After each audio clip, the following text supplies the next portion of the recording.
I tried to schedule something and obviously I failed at that. So I'm just gluing and I was gonna glue no matter what. So I'm gonna do the what? I can't figure out how to do that. Hi, Jean, how are you? Hi, Aunt Beck, how are you? I know you had a busy weekend, right? I think with all your getting ready to move. Chilling out, still exhausted from yesterday. Well, yeah, I can imagine. It's got to be, yeah. I don't even know how you guys even know what day of the week it is. It's got to be very difficult. And but as I said earlier, if anybody can manage this situation, my money's on you and Scott for sure, no doubt. Hi, Candy. How are you? I tried to schedule this to go live, trying to use the schedule thing, and apparently I still haven't figured that out. But anyway, I'm just gonna chill and glue, or glue and chill, or whatever, chilly gluing, or actually here is hot glue because I'm in Florida and we all know I guess it's hot everywhere. Has lined up some. Really? That's amazing. Teaching electronics. Well, he should love that, right? I mean, I think, yeah, hopefully he'll like that. Hi, Mary Beth, how are you? I'm gonna I have some bits and pieces. I've got my tags done for the Kathy Berg tag swap, and they went out today in the mail. So I have some bits and pieces left over, and I haven't just sat down and just mindlessly glued in a long time. So that's what I'm going to do. A while ago, Laura sent me some Happy Mail, and we had a conversation back and forth about the Happy Mail. And I wanted to show it. And she said, no, you don't have to show it, And hi, Peggy. And she said, no, you don't have to show it. And so I said, okay. And so instead, I made a journal out of pretty much everything that she sent me. So I'm going to flip through that first, and let me get rid of my other junk. And yeah, let me just, oh my gosh. Anyway, I'm sorry, guys. I'll just kind of move this pile here, right? And bring this pile front and center. I like using those, those cards that you get in the mail, those hard, advertisement things you get in the mail. And I put those into journals, trying to get myself situated here. Okay. And I don't want to be, that's kind of straight, right? So all of this came out of what Laura sent me. And so I used some of this thread to stitch this with. So I did some stitching. And so this is a card that I got in the mail from Sebastian Inlet. And a Timmy girl. Can everybody see that? Hi, Kimberly. How are you? Hi, Arlene. It's so funny to see a lot of your names not in blue. I'm so used to seeing you guys in blue. So I think that's kind of cool. So again, I'm going through, this is Happy Mail from Laura, and I turned it into a journal. And she sent some fabric and some transparencies and glued that down. And this is part of the advertisement. So water, mermaid on duty, and some sparkly stuff. Let's see. Oh, sorry guys, I forgot. This opens up this way.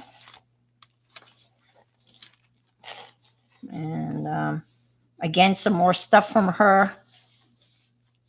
This opens up. And this goes this way. This was a napkin. And this is in here. I have the little note that she sent me. This was a fromage, you know, Tracy thing. And yep. And this is all just out of this is a piece of wallpaper. I asked Laura about it, and apparently this was, hi, Sheesmans.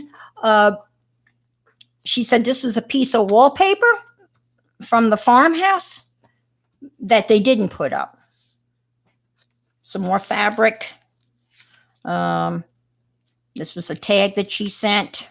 Another piece of fabric. A trivia card. And this is, she sent this fabric. Hi, Teresa. How are you? And she sent this. And then she sent a whole bunch of buttons. And I sewed the buttons across the bottom to make this a pocket. And I'm not much of a sewer, but I used many of the buttons to make the bottom part. And this was another flippy thing. And then in here, I don't even remember what I have in here. Let's see. It'll be a surprise for you and me. She sent these are the hot ticket nowadays. And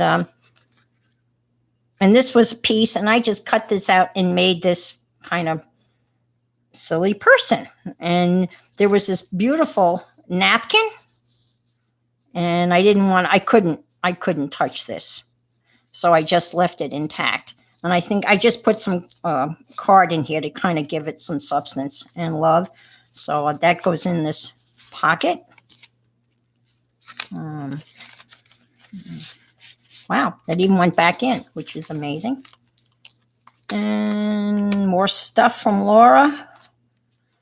She sent this little lady that I traced and used on several different occasions. And this goes this way. Let me go this way.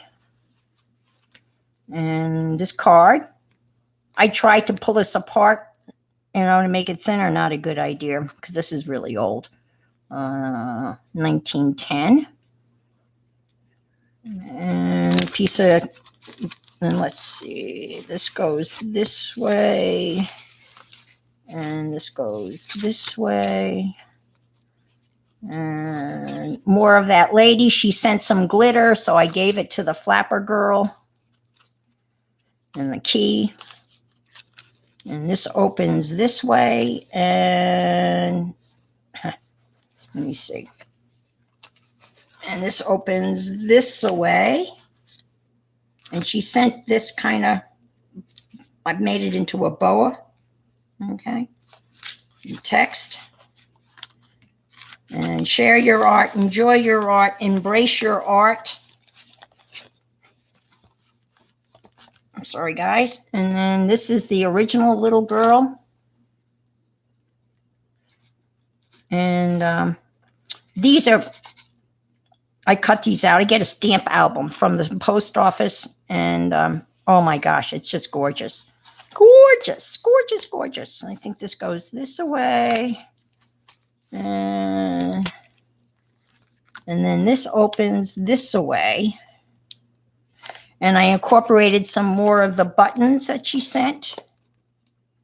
And then the end. And so, hi, Mary. So this is all of the stuff that Laura sent me. And then this is what I did with the stuff that she sent me. And I made that folder out of tags that you get in the mail. And some of them fold out and all of this stuff. So I think I've got everybody. Yeah. Okay. So with that said, I'm going to just glue and chat with you guys. And thank you, Beck. Yeah, it was fun. It was, again, I had a set amount of stuff and I made the journal. And then I just started, cutting fabric out and sticking it wherever. And yeah, I'm really thrilled with how it turned out. And yeah, so that's that. So, and I was looking, you know what I was looking for is my Shannon Green on Moss uh, journal that I had started years ago, whenever Shannon started to do that. And I made it out of a Blick catalog. And I must have thrown it out. And sometimes, you get in one of those I throw out stuff, and yeah. So the option is to start all over again, and I can't face that. Vacuuming. Oh, I'm sure that was fun, Mary. Did you vacuum your room, the craft room, or you stayed away from that room? I would imagine that would be a challenge. Yeah, vacuuming's not one of my favorite things either. My vacuum cleaner is not really working right now. Fortunately, I don't have any carpet. I just have tile floor, and so I can sweep, if need be.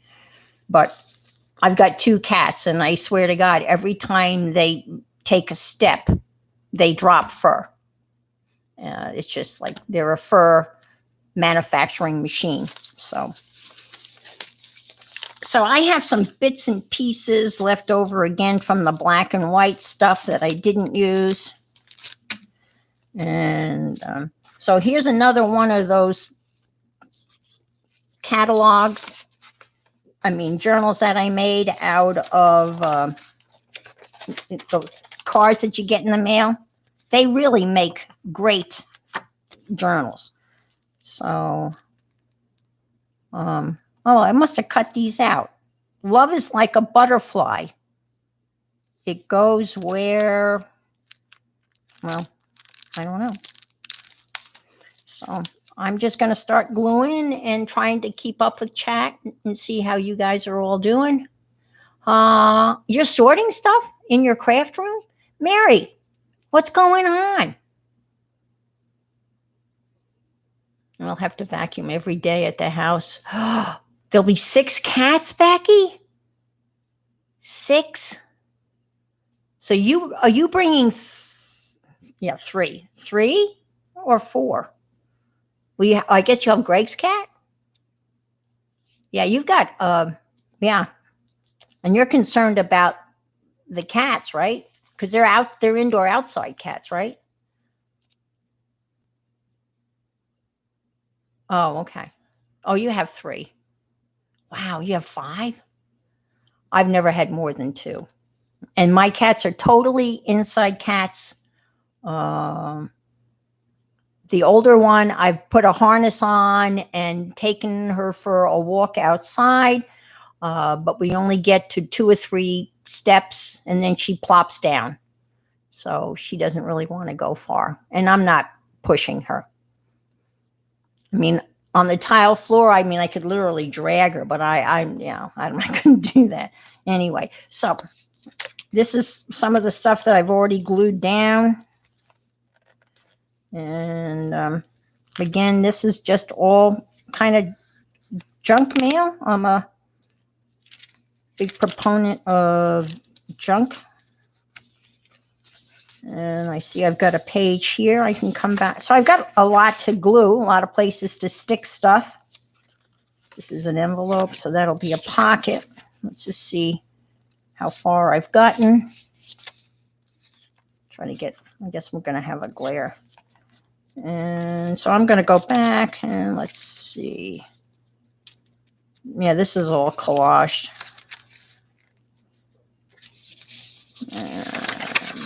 So these are still pages. And let's see what we got here.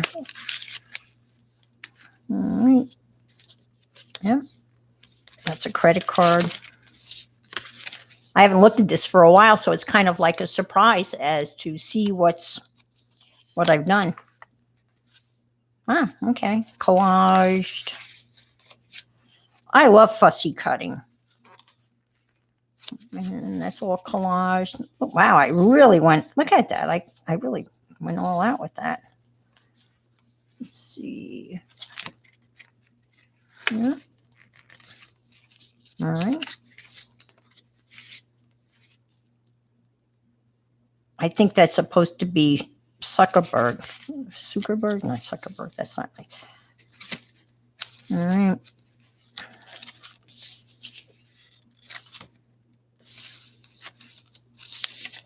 Oh, that's cut out. That's from the New Yorker. So I have some, yeah, I got some pages that I can, I guess I have done some stuff back here.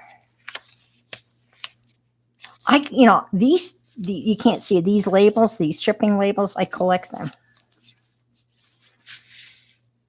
Oh, wow, a tag. Yeah. I'm kind of tagged out. I signed up to do 10 tags and I made 12. So Kathy could have one and Colleen could have one. And I ended up making 20 tags. And I made a couple of Halloween tags.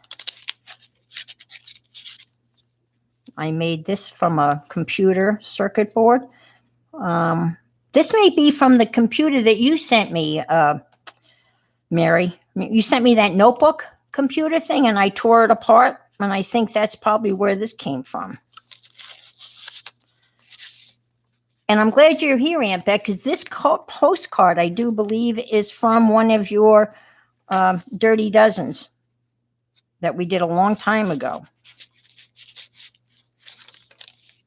And here's some more of those people. I think they're from the New Yorker. I love that magazine, but I can't afford it anymore, so. Whoops. All right. So peanuts. Okay. I'm trying to get myself straight here. I think that's as far as I got. Yeah. Oh, no. I got some stuff back here. I'm all over the place. Oh, test. Tootsie Roll. Goulet pens. I collect fountain pens and Goulet pens. If you're ever into fountain pens, I highly recommend them.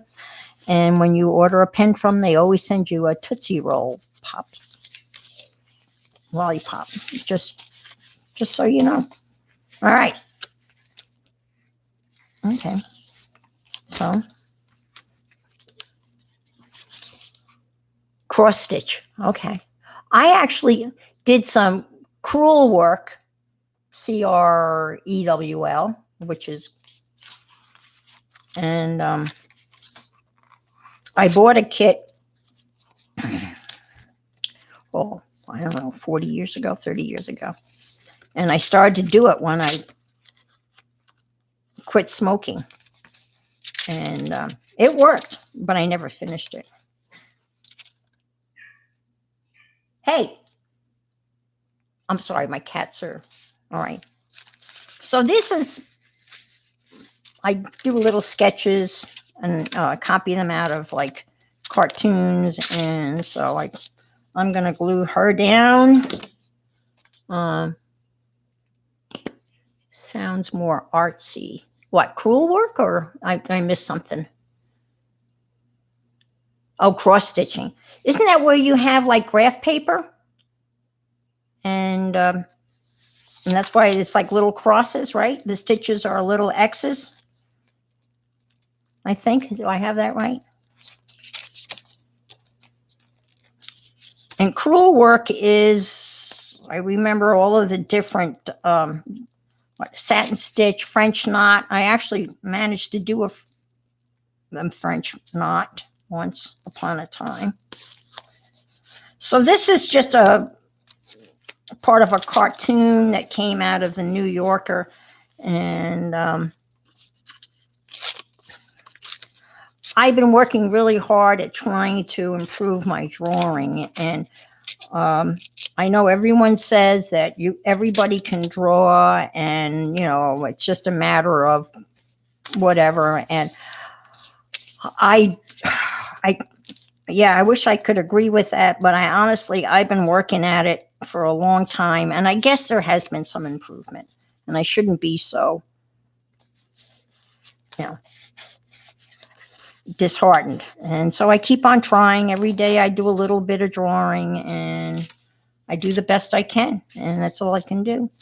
Here is some stuff left over from, again, the black and white. So I'm just going to start sticking some of this down. I'll stick this here. And let's see what else we got here. Anybody doing Inktober here? I got some of these pop-ups that are driving me nuts.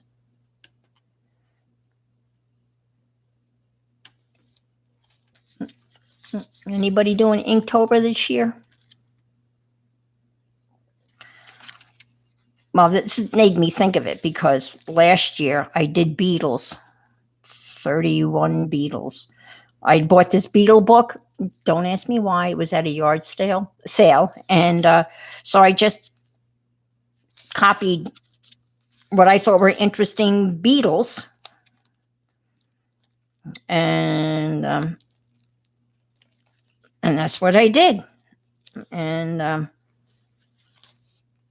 there's a lot of Beatles. I don't know. Do you mind if I can show you? Let me get it. I put my Beatles book together and I did the Coptic stitch, or I attempted to do the Coptic stitch. And so this was my Beatle. This was my Inktober from last year.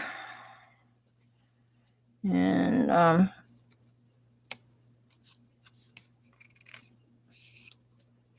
so, I mean, some of these guys are really kind of interesting looking.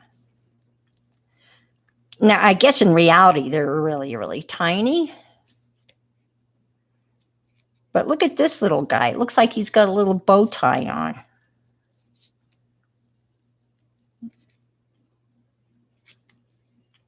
Look at this guy. He's got like a little face.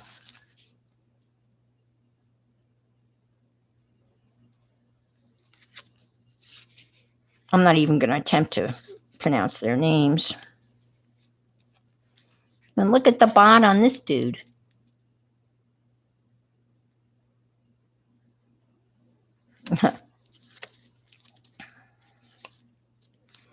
This guy's all striped out. He looks like a referee.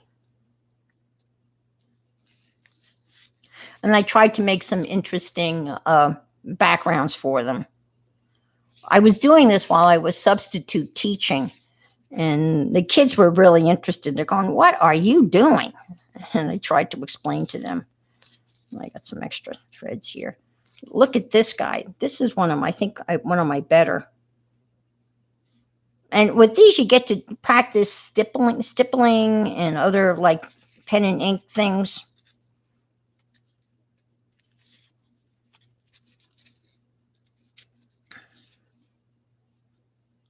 I mean, look at the schnoz on this guy.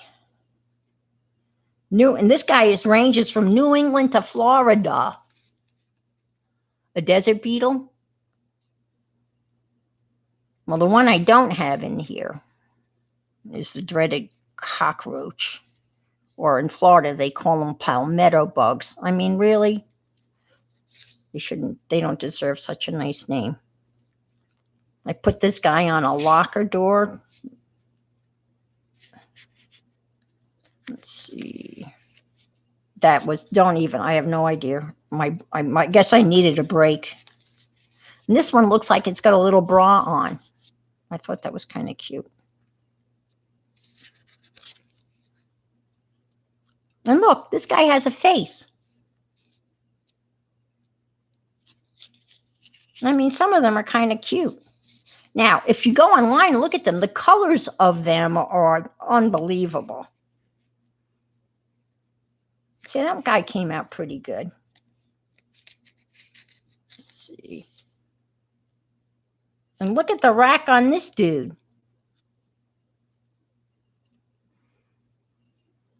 I mean, this guy looks like she's got a little, like a tutu on. So, yeah, I hung in there. And let's see, 29 was just, that was from, here's a ladybug.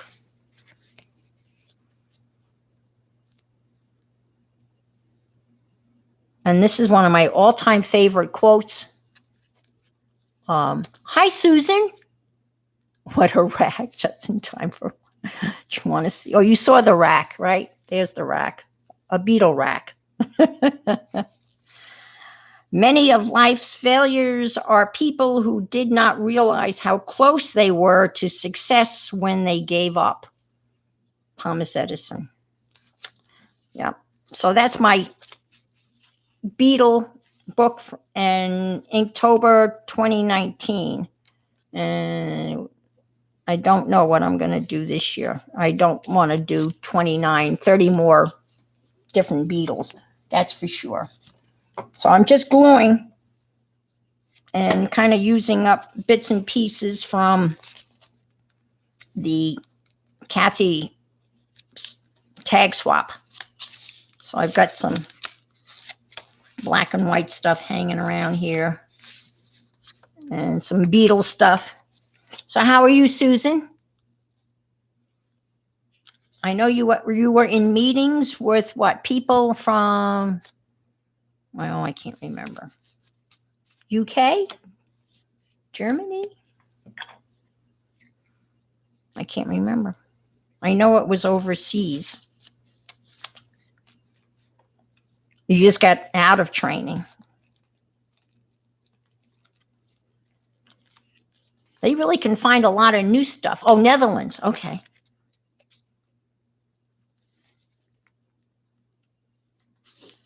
Now, are those like Zoom meetings, or can they see you? Or can you show up in your underwear, or?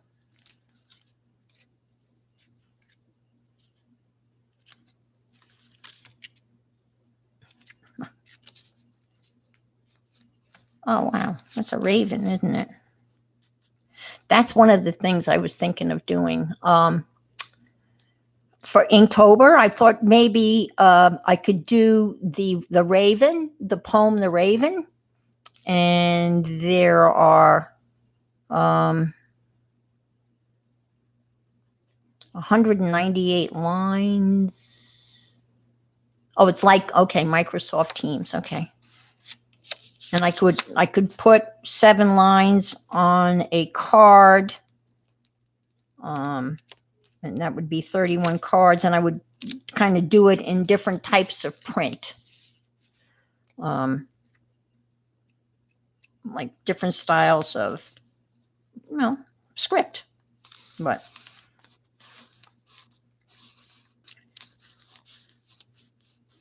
I don't know. Are you guys aware? Oh, yeah. Are you guys, you know The Simpsons, the TV show The Simpsons? Well, they always have some of the best Halloween specials. And by far, one of the best Halloween specials they ever did was The Raven, and Bart's The Raven, and Homer's like Poe, I guess. And it's hysterical. Yeah, I got, yeah. Well, I made actually, I see what you're saying about Halloween.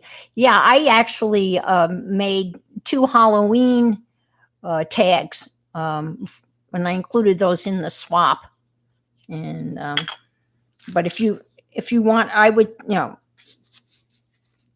it's worth Googling The Simpsons and the Halloween episode where Bart is the Raven, and it's really well done.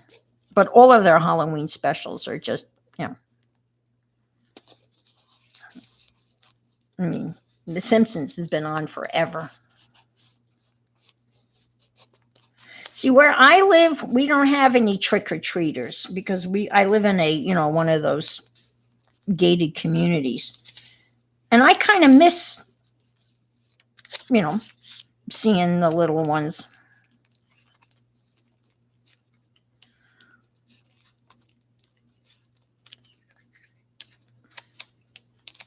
Where I used to live, I had a lot of trick-or-treaters.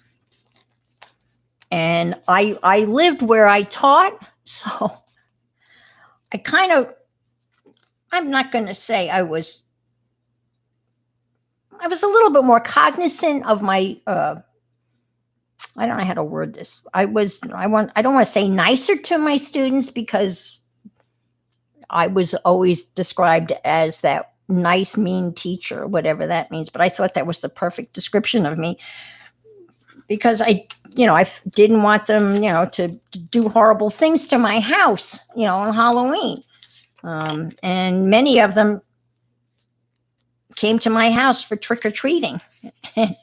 There was one group of boys, and these were a bunch of 7th grade boys. Isn't this a cool image? I love it. And they'd come to my door and trick-or-treated. Yeah, that's true. Well, they can all wear masks, right? They wear masks anyway. I don't know. And so they came, and I gave them candy and everything. And when they left, I said, wow, they must have really put on the aftershave lotion, I guess. I don't know. Maybe they were trying to pick up some girls from trick-or-treating. I mean, these were 7th grade boys, and they're pretty smelly on a good day, right? So they left, and I was thinking, oh, okay. So the next group of kids came in, and they said to me, they said, Miss Lahr, do you know that you've got shaving cream all on the side of your house? So that's what they had done. They had sprayed shaving cream on the side of my house. Hey, it could have been a lot worse. When I think about the things that I did, as yeah, it was not shaving cream. So I was, so that's why it smelled so good. They had dumped shaving cream on the side of my house. And talk about good, clean fun, right? And the other thing they'd like to do is, they would go around and take all of the for sale signs of the houses in the community, and then they would put them on the front lawn of the high school. So when you arrived at the high school and pulled into the parking lot, there were for sale signs everywhere. Again, that's not malicious. I mean, and the real estate agents knew where to find their signs. They just went there the next day and picked up their signs, and that was the end of it. So I'm trying to retry. I'm going to trick or treat in everyone's pay. Oh, oh boy. I don't know. I don't even know how to interpret that, Susan. That's, yeah, okay. Yeah, that's, well, do you guys remember we used to trick or treat for UNICEF? So we'd get those little milk cartons that we got in school. High school friends put street signs saying "Watch for" in the cemetery. See, that's harmless,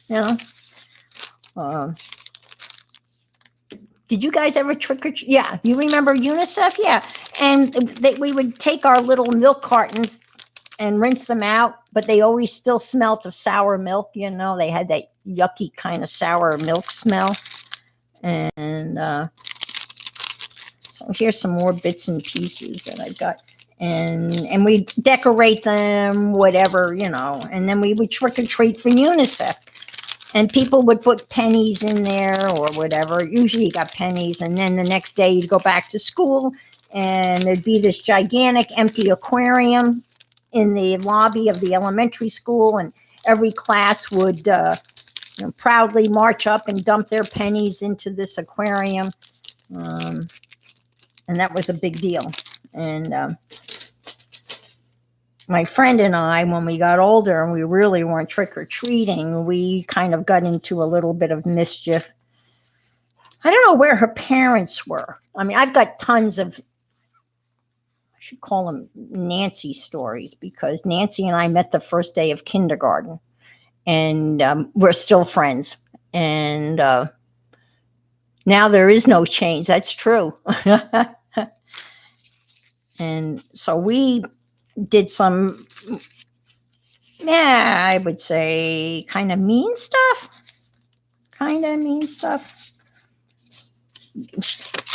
When you walked up to Nancy's door at her house, there was like the front door, and off to the right there was a window which looked into what had been her sister's room, which was like a guest bedroom. So this is what we did. One of us would dress up like a mummy and lie in that bed, and then when trick-or-treaters would come, we would pop up out of the bed, and we'd have the window open so they could see and hear, and there'd be this moaning, and they'd look over, and there'd be this live mummy that would pop up out of the bed. We did this to my little brother and scared the hell out of him, and I guess he was probably about 8 or 9. The other thing we would do, and this is, don't email me, don't judge me, we were stupid, but we literally would take a cast iron skillet and we would heat up the pennies. Isn't that awful? We would heat up the pennies. And then when the kids would come and we'd say, here, take some pennies. And of course they were too hot to pick up. I don't even know where we came up with that. But that was one of the other antics we did, which was not very nice. And the other thing we did, the other great sound effect was Peter and the Wolf was made into, I guess, I'm going to say maybe an opera or something. But this is back in the day when people actually had record players. I don't know if anybody even remembers a record player, but if you played Peter and the Wolf at speed 16, because this is when you could do it at 33 1/3 or 45 or 16, and we would play it at 16 and we would blare it. I mean, the speakers were just blaring Peter and the Wolf at speed 16, and it was really scary music. So that was playing in the background. And so those were some of the Halloween things that we did when we were the tricksters, I guess. This is when we were not out terrorizing the neighborhood. We did some, My grandfather said that when he was a kid, they would fill like pillowcases or sacks with like flour, like 5 pounds of flour, and they would whack one another with the flour. And I know that, is it Detroit, one of the cities where they would have the night before, where they would like do horrible damage. They would set fires, and I mean, really scary stuff. Anybody else have Halloweeny stories that they want to share? I got rid of my hi-fi last year, but kept all the records. Oh, wow. Yeah, when I moved, I had all my LPs. I didn't have any 45s. And what do you do with them? And I had one. For some reason, I bought 2 Beatles albums, and it was the I think it was the Revolution album. And for some reason, I bought 2 of them, and one I had never opened, and I gave that to my son, and so he has that, and that's worth a couple of bucks, So, but I don't know what happened to the others. Now this is a technique that I learned from a mixed media artist, and maybe some of you know how to do. This is an ad from a magazine, and if you put a stencil underneath it, and then you take sandpaper and you kind of rub over the paper, the magazine ad with the stencil, and you use sandpaper, you get this kind of cool, kind of I don't know, can you see that? You kind of get this neat kind of thingy. Are probably worth more than, yeah, you're right. Yeah, that's true. I danced with a guy in a bar, Tucson, and he was dressed in camp. His name was Joe. You're kidding. It was your mom? Oh, wow. And you had no idea it was your mom? Did she really get you? Did she really trick you? That's hysterical. Well, a lot of times in the old neighborhood where I grew up, when it got really late, some of the adults would go out, and we had a neighbor in the back. I'll never forget her. Her name was Helen Hutterfer. And it was about 10 o'clock at night, and the doorbell rang. And my mother was really, PO'd that, who the hell would be trick-or-treating at 10 o'clock at night? So she goes and opens the front door, and there's somebody with a sheet over their head dressed up like a ghost. And so my mother, throws some candy in the ghost's sack, so to speak, and closes the door, right? And as soon as she closes the door, the doorbell rings again. And my mother, being now even more pissed off, goes and opens the door, and it's the same person. And they say again in their kid voice, "It's not enough." And my mother was like, didn't know what to say.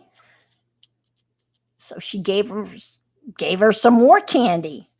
And so Helen did this a third time. And my mother opened the door, and then Helen burst out laughing and said, "It's not enough." And then she took off the ghost thing. And so they had a good laugh, but I'll never forget that. I mean, when she said, "It's not enough." I heard Mary talking about what you and Tom, your brother, talking about what kind of candy you were going to be giving out. And you want to give out chocolate, right? As I recall, if Mary, I don't know if Mary's still here or not. And your brother wants to give out hard candy. Yeah, it's expensive now. I know some people, I know when I lived in Bemis, where I had my students trick-or-treating at my house, since Bemis was a nice, quiet little town, people would literally drive in from Jamestown, which was a bigger city, and drop their kids off to trick-or-treat in our town. And that was not much appreciated. So we had city kids. Not that Jamestown's a big city, but much bigger than Bemis. And the parents would drop them off and then come pick them up. And then they instituted, I don't know, maybe where you guys, they instituted trick-or-treating hours and at least M&Ms, yeah. And so trick-or-treating would be between 6 and 8. And I kind of like that. My mom used to listen to Engelbert Humperdinck while she cleaned house, and my dad would switch this. Yeah. Oh my gosh, that's hysterical. Oh my God. See, look at all the things you could do when you can change the speed of records. I wonder if kids even know. I guess they now refer to those as vinyl. I guess, the connoisseurs of LPs are now, it's called vinyl. when CDs came out, that was kind of the beginning of the end. But and you didn't want to stack your records. If you were really really into your records, you put them on one at a time, because you didn't want to stack the records, because you could scratch them if you were real kind of prissy about it. And you didn't have you had a record changer.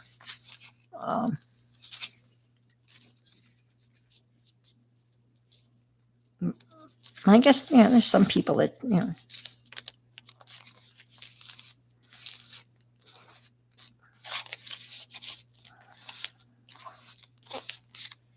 doesn't look too bad.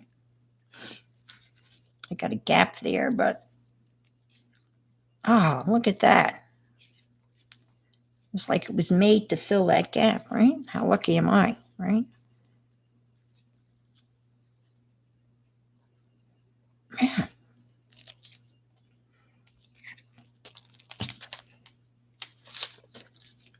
Somebody else's stream, we were talking about, I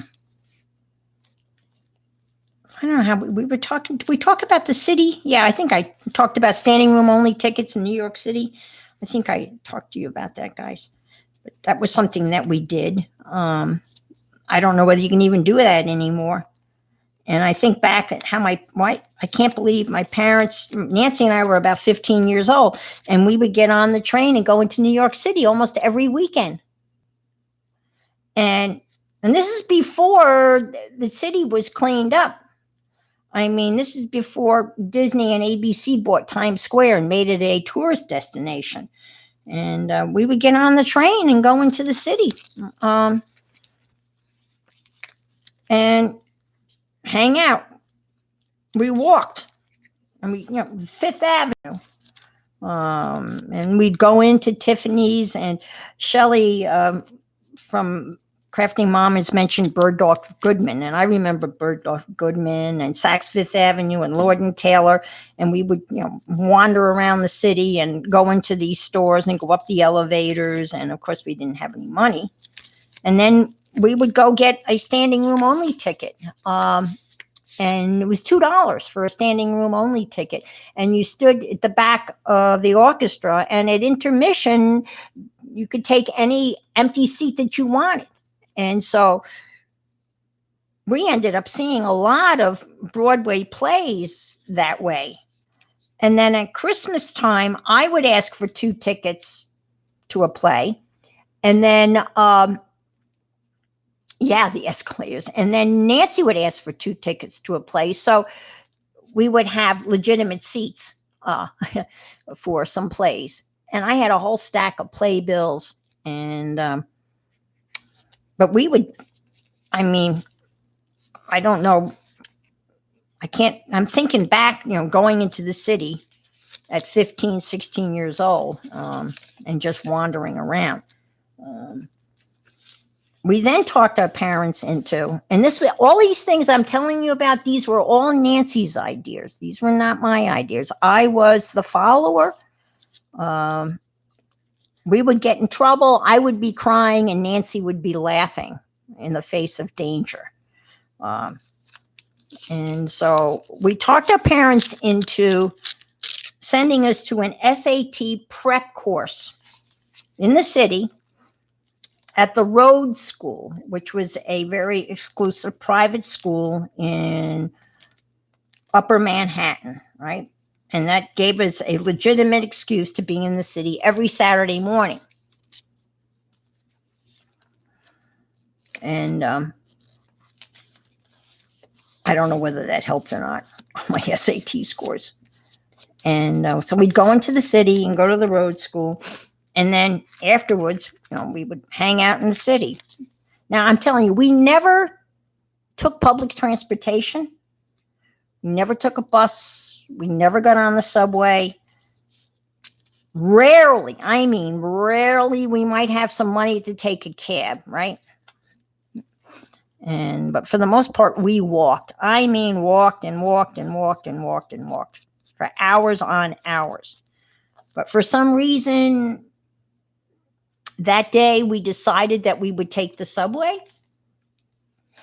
and we thought we were taking an express subway from where we were to Grand Central Station. And we got on the wrong subway.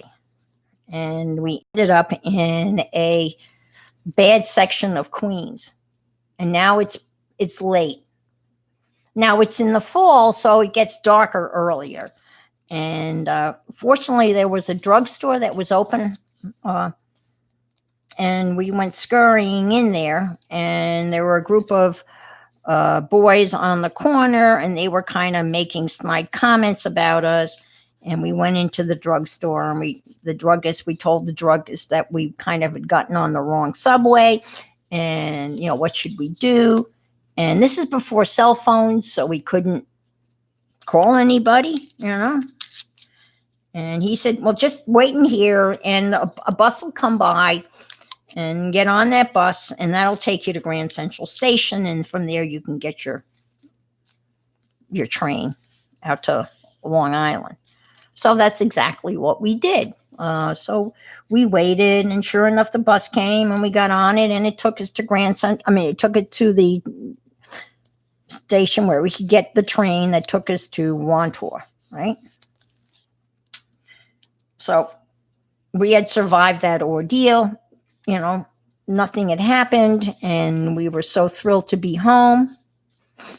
And Nancy went into there was like a little train station there at Wantor. Very quaint. And she went in to call her dad, and her dad was going to come and pick us up. And in the meantime, we turned around and we started walking home. And we got in front of the Wantor funeral parlor. And this guy came up behind us, and he asked us, he kind of mumbled. He said, like, what time is it? But kind of mumbled. And we turned around to tell him what time it was, and he flashed us. He had nothing on. He opened his coat, and he exposed himself to us. So he had gone through the city, that ordeal of going through the whole thing. And here we are, we're home safely, and we get flashed by this jerk. And we had seen him. He had been in the train station, but really we didn't pay any attention to him. So he followed us out of the train station. And so that was our adventure. Once we got home, we thought we were safe. And we kind of agreed that we would not share this information with Nancy's father when he picked us up. We figured we'd keep that to ourselves because we were afraid that they wouldn't let us go back into the city. But meanwhile, after this whole incident, Nancy laughed, of course, and embarrassed. I think she embarrassed the hell out of the guy because she just pointed at his genitalia and burst out laughing, and he went running off. And not too soon after that, I'm talking like less than a minute, a patrol car pulled up, right? Oh, look what I found. A patrol car pulled up, and we very excitedly told the policeman what had just happened. And they were not too concerned at all. They said, oh, okay, and they drove away. So that was one of our many adventures. This is kind of cool. This paper is from Brooke, I think. Yeah, I love her stuff. And you get such good stuff from her. She's got a lot of railroad stuff. She's the one, Brooke's in Maine, right? And a lot of this stuff is, let's see, string at art. Let's see, talking about, what is that, Beck? I can't read that, string art. Oh, okay. Okay.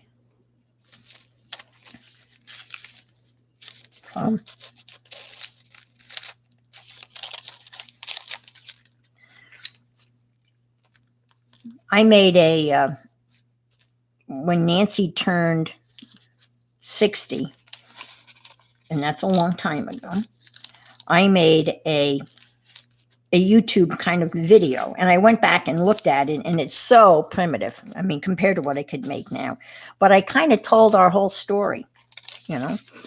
Um, and I shared it with her again, and it was kind of cool. We went to camp together, Camp Mahitu. I can't remember the name of the lake, but it was up in the Catskills, upstate New York. It was a Lutheran camp, and we would go for 2 weeks.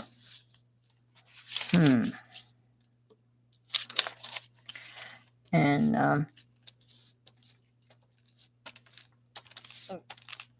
again, Nancy's idea, we thought it would be okay, yeah, because a lot of the stuff has Maine on it, right? And I don't know where we got this idea, but we decided, wouldn't it be funny if we took the counselor's underwear and ran it up the flagpole? And it wasn't my idea for sure, because I'm not that creative, and I don't know where Nancy got the idea, and I don't remember whether there were other campers involved or it was just us. But in these cabins, there would be, like on one side, there'd be a bunch of campers, right? And then in the middle would be a bedroom type of thing where 2 counselors slept. And then on the other side was another group of campers. And this is where we had, like an outhouse with the wooden stalls, and we would bathe once a week in the lake. And they herd us all down to the lake, and we grab our bar of soap and jump into the lake. And the darn little fish, they like the soap, so they would bite you when you were bathing. But anyway, I digress. And so we had this brilliant idea. We were going to, you're going to go back and do, okay, so long, Mary. I'm not going to say have fun, but hopefully you'll be productive and get more cleaning done. So anyway, we in the middle of the night, we snuck into the counselor's cabin, and we stole a pair of her undies. And then we made our way to the flagpole, which was every morning, all the campers they'd ring a bell, everyone would get up, and, we would all, gather around the flagpole and say the Pledge of Allegiance and a prayer. And then they would put up the flag. However, when we attempted to put the underwear up the flagpole, we jammed the rope or the pulley or something. We broke the flagpole, basically. That's what happened. The flagpole was a class, yeah. And you did? Okay. All right. We ended up breaking the flagpole. So the next morning, we all gather around the flagpole, and the headmaster, she announces very sternly that the flagpole had been broken, and there it was laying on its side. And I was terrified. I wanted to confess. Nancy said, no, don't say anything. They have no idea. They have no way of knowing it was us. And I said, no, we have to tell, we have to tell. And so my conscience prevailed, and we fessed up, because they basically said, whoever did this should tell us, blah, blah, blah. So we fessed up, and I don't think, we didn't get in any trouble. They didn't call our parents and kick us out and send us home early. So that was another adventure. And I can blame Nancy. Nancy and I are back. We play Scrabble, so it's kind of cool. And I'm also playing Scrabble with Lizzie Brewer and Holly Dalton. So if any of you guys are interested in playing Scrabble, look me up. And I see that, people are getting ready to go, and but I've enjoyed spending some time with you. And Nancy was a good time. Yeah. Well, good friends. And she lives out in the Hamptons, Southampton, out on Long Island. For 2 months? Oh my gosh. That's amazing, Peggy. Age 5. All of your siblings went? So did you have like older brothers or sisters to kind of keep an eye on you? 5 just seems so. I guess we were 10ish, you know. But wow. That's incredible. 2 months. That's the whole summer, right? So when you got back, you went back to school. I mean, how many of you went back to school? Oh, I see. There's 20 of you here. That's cool. You went for 8 years. Wow. Yeah, we only went for 2 or 3 years. 2 older, 1 younger. Well, did they kind of keep an eye out for you, or were you kind of left to fend for yourself? That's incredible. I mean, it's okay as long as you were cool with it. How many of you always went back to school after Labor Day? Most of you went back to school after Labor Day? Yeah, because we did. When I moved to Florida, that was one thing that I had trouble getting used to, going back to school in August. In the beginning, we went by train without your parents. How far away was this camp, Peggy, from where you guys lived? It's fascinating. This is incredible. Was it a long train ride?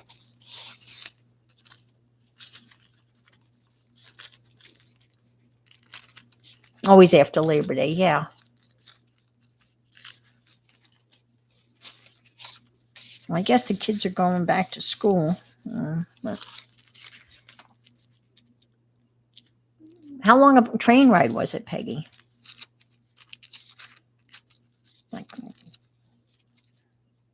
So they would just bundle you all up with your luggage and everything and wave goodbye? Wow. Maryland to Pennsylvania. Wow. Maryland to Pennsylvania. Well, depending on where in Maryland and where in Pennsylvania. I've only ever been to Emmitsburg, Maryland, which is just over the border. Not too far from Gettysburg. And I told you we lived in Gettysburg. I mean, outside of Gettysburg, near the battlefield. Oh, you had a steamer trunk. Oh, wow. That's kind of cool. Huh. Yeah. That's kind of times gone by, huh? That is kind of cool. Did you think it was cool? I mean, is that something you look forward to, Peggy? Well, I guess you did.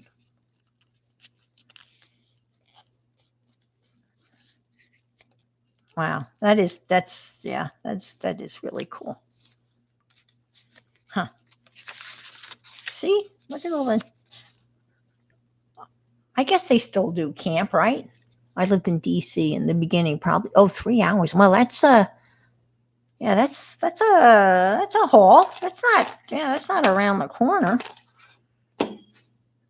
That's kind of neat though, right? Look at this. This is a very pretty napkin. And I was going to use it. I guess initially I thought it had some black in it, but it's really not black. It's more navy blue. I'm trying to. That's my trick. Of course, if that doesn't work, there's always tape, right? Yeah, I'll get the tape out. Or just a little tear here. I got it. Yeah, I got it. I got it.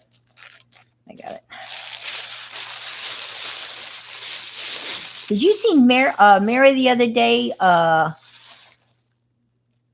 Spent my first 10 years in Bowie, Maryland. Okay.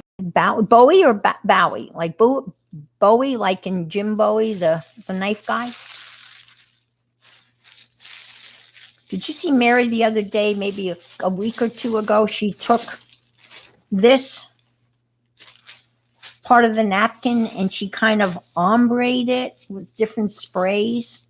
And then she took her fine liner and she wrote on it. It really came out beautiful. I kind of did that in the Laura journal, and it's really kind of a cool technique. I have trouble with sprays because they spray everywhere and they make such a huge mess, so I have kind of issues with and I know that must be me, but you got to be willing to make a mess in order to, like as Dawn says, right? Let's make a mess. All right, I kind of like that. That's kind of very pretty. So this is what I'm going to do. I'm going to gop this up. Oh, okay. Maybe.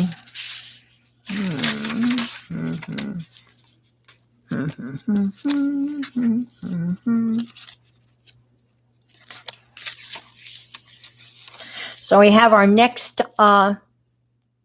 Silver Springs. I've heard of Silver Springs. It's Silver Spring, one spring.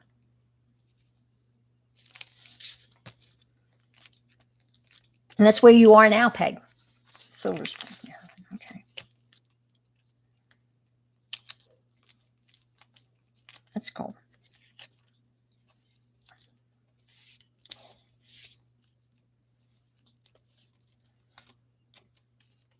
We used to take the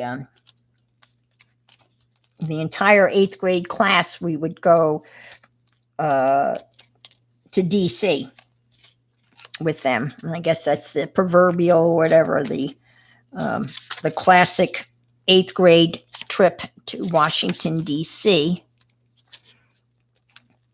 from Florida, and we would fly, and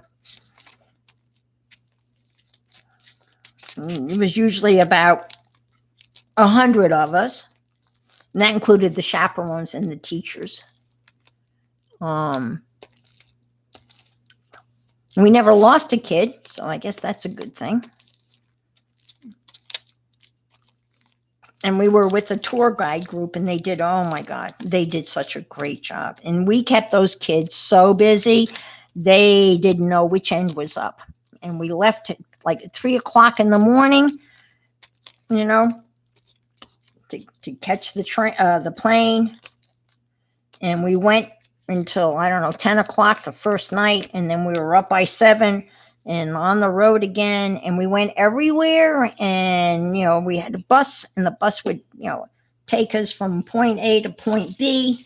And we would they saw everything. It was just an incredible, absolutely phenomenal field trip. And just wonderful. And we actually laid the wreath at Arlington, which was really cool. And you can do that. You can write ahead and, ask to be allowed to lay the wreath at Arlington. And we would write, and ask to be allowed to lay the wreath at Arlington. And you had to use a specific florist that you had to use. And so we would contact the florist and arrange for the wreath. And then there were tons of schools that did this. And I think each group was allowed, the changing of the guard. You'd have to go through the whole changing of the guard ceremony. And then, we would lay the wreath. And then the kids, there was a contest, and they had to write an essay. And whichever 4 kids, won the essay writing contest were given the honor of laying the wreath at the tomb of the unknown soldier.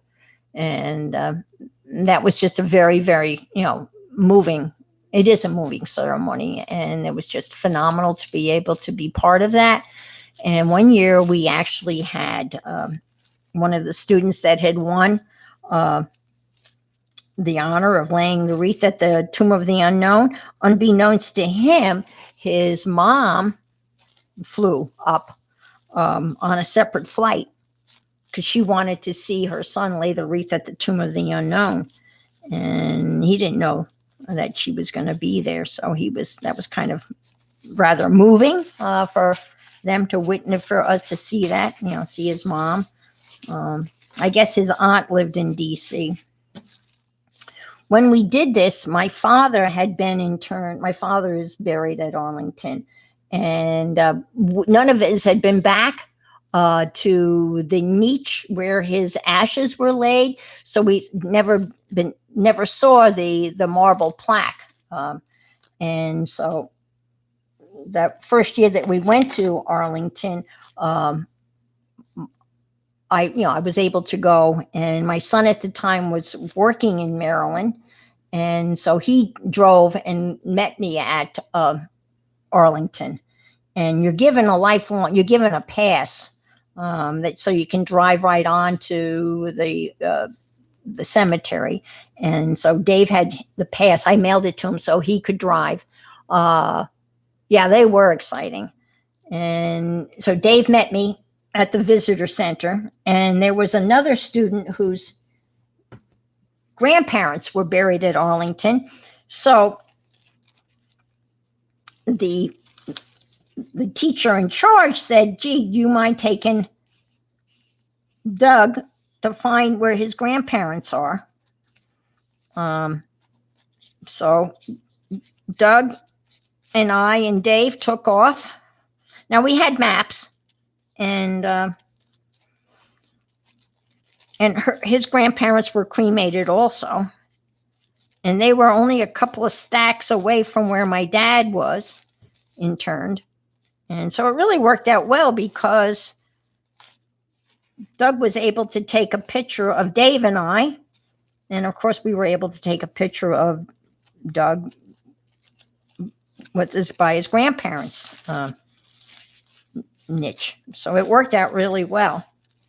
And then David went back to Maryland. And hi, Barb. How are chicken pot pies?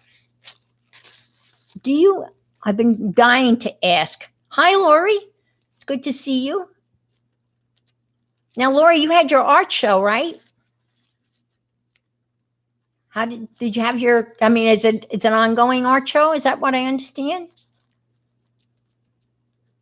Ah, okay. And how did it go? Oh, okay. That's the other Lori. Okay. Painty Girl Lori. I'm sorry.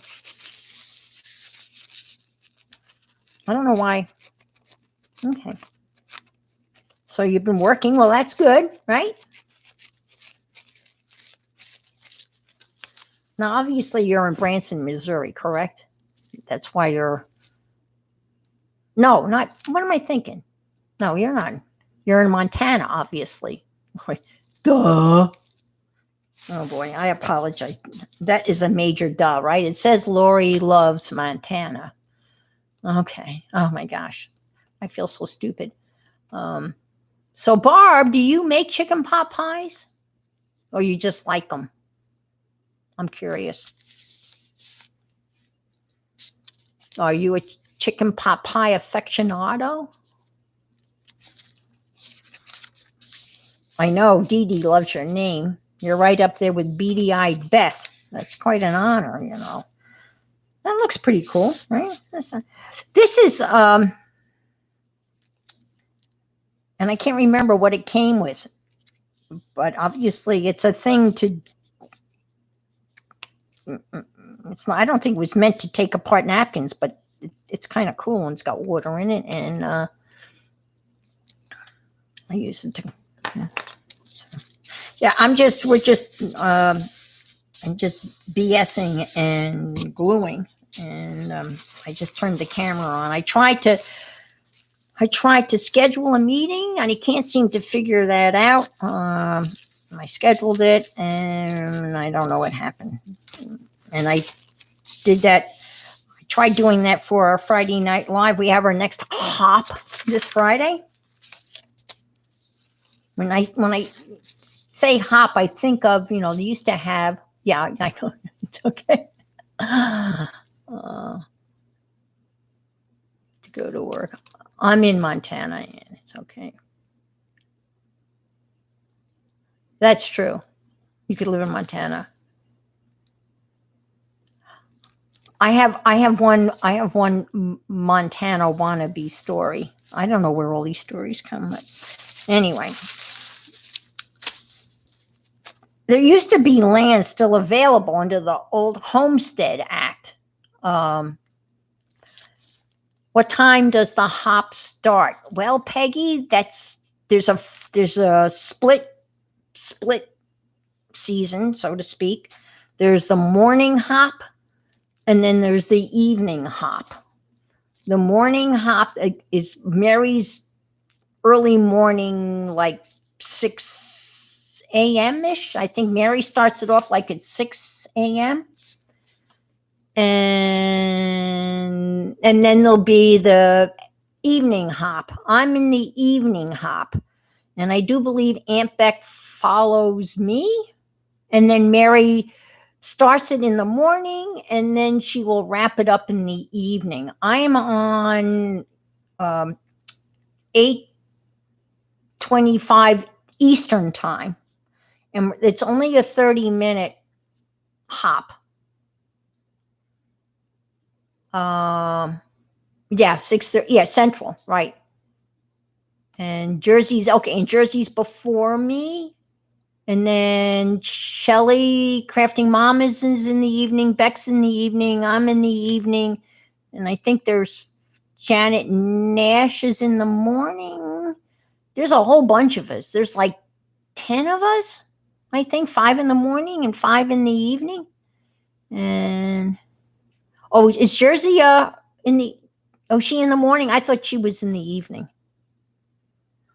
Yeah, I'm going to be doing stamps. I had handmade stamps, but I might be doing something. I think we're just going to do pretty much things that we like to do.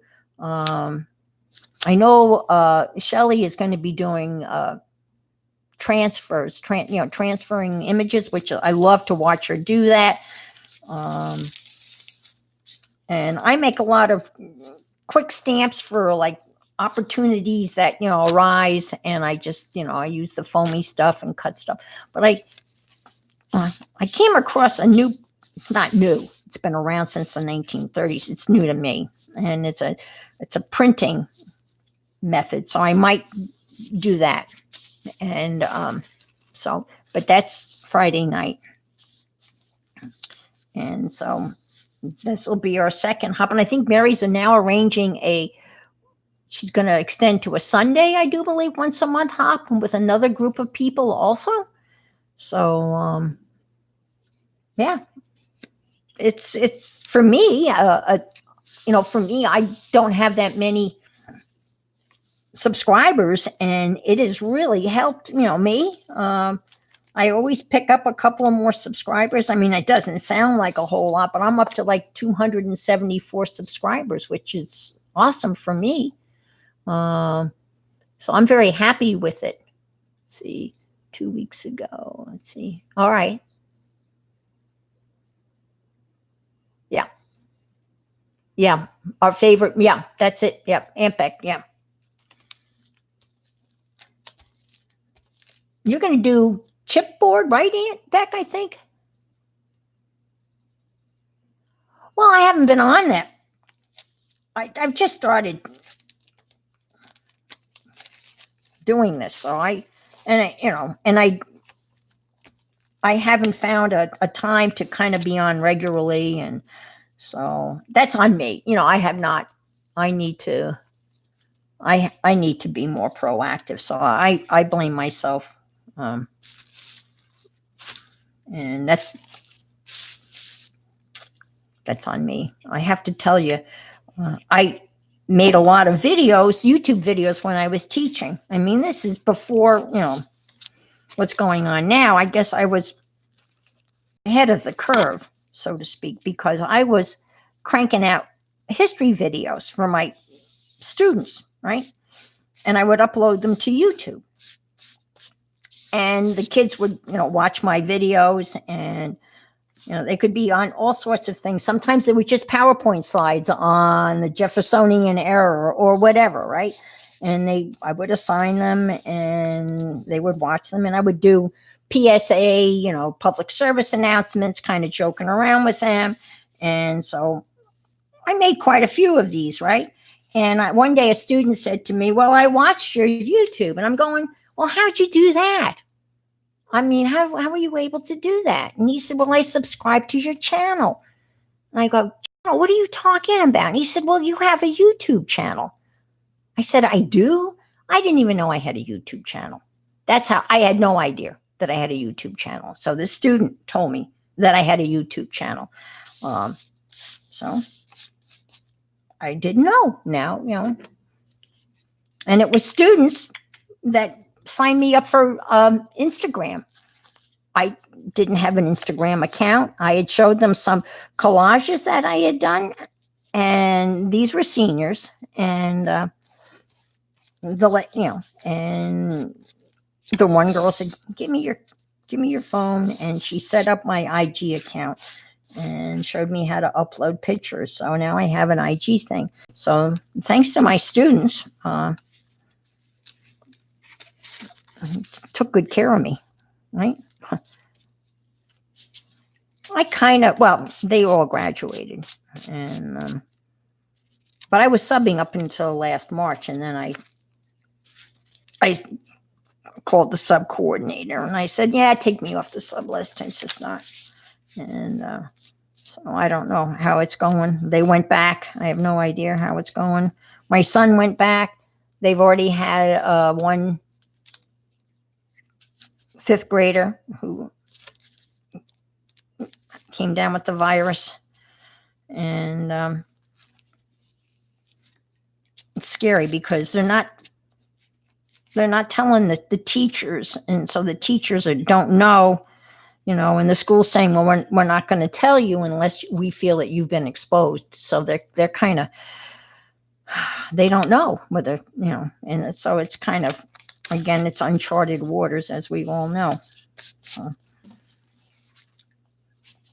I guess it was a good time to retire, even though I kind of missed subbing a little bit, but subbing can be a bitch, excuse my language, because kids have a tendency to say, oh yay, it's a sub. Purging the craft room. I saw Jews using something that I tossed. Yeah. Well, I said to folks earlier that Shannon Green's back on, and she talked about her En Masse journal, and I had been working on one for a couple of years, and I threw it out. I went to look for it today because I was going to glue in. I was just going to open up my drawers where I have all my bits and pieces and just start looking for, like A stuff or B stuff or whatever, and start slapping it down. And I had made it out of an old Blick catalog, right? And I threw it out. I don't know why. It's like, now I want it and it's gone. Yeah, I love having Shannon back. She is, oh God, she's so funny. Her attitude and what she and Jason have been through, they've had a couple of bumps along the way too. And, they are really cool people. And good folk, just good folk. And they landed on their feet with the vinyl keepers that they're making out of. Again, what a great recycle out of rosemary. I just saw Rosemary. Hello, Rosemary. How are you? Are you up to rusting today? Or are you rusting fabric or metal parts? Or there's somebody else that just is unbelievable, right? Well, all of you are. My gosh, look, you guys are just such an inspiration.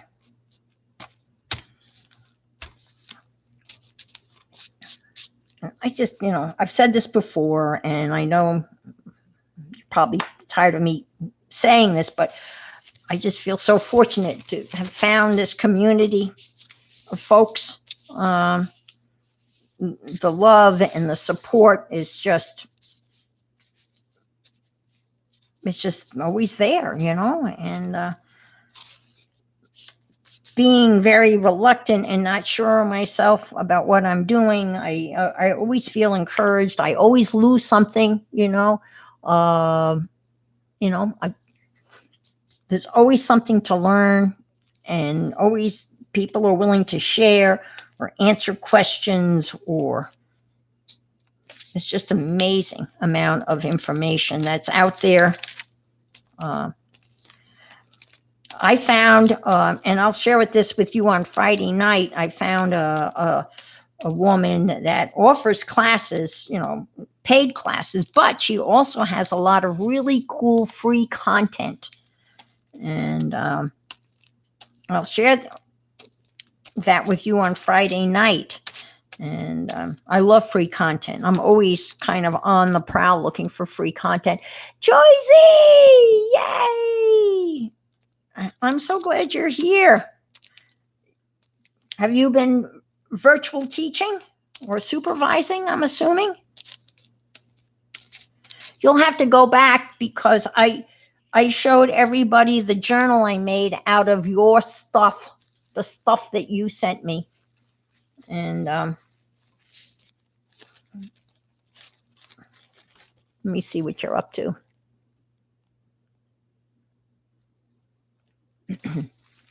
So you can go back, and hopefully when you have some time, you can see all the interesting, how I put together a good amount of the stuff that you sent me. And now I'm just kind of gluing. No rhyme or reason, right? And there's nothing more relaxing than gluing. Like, we think we all kind of agree to that. Mindless, directionalist, directionalist, and gluing, yeah. And I've got just crap. Well, no, it's not crap. It's valued stuff. I don't know. Someone was talking about stuff and had too much stuff. You've got to, I don't know how many of you are familiar with George Carlin.